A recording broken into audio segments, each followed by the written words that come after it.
Ilagang Luzon ng Barangay Bambam, Tarlac.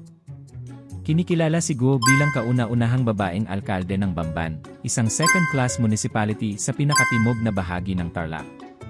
Tinatayang may higit 45,000 botante ang lalawigan noong 2022 elections.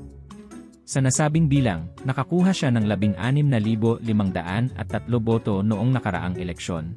Lingid sa kaalaman ng lahat, hindi lang siya basta mayor, dahil ang mayora ninyo ay magaling din sumayaw at game na game din TikTok dance, at tinagurian din siyang mayora dancer ng Bamban Tarlac, at kilala siya sa kanyang maladyosa niyang taglay.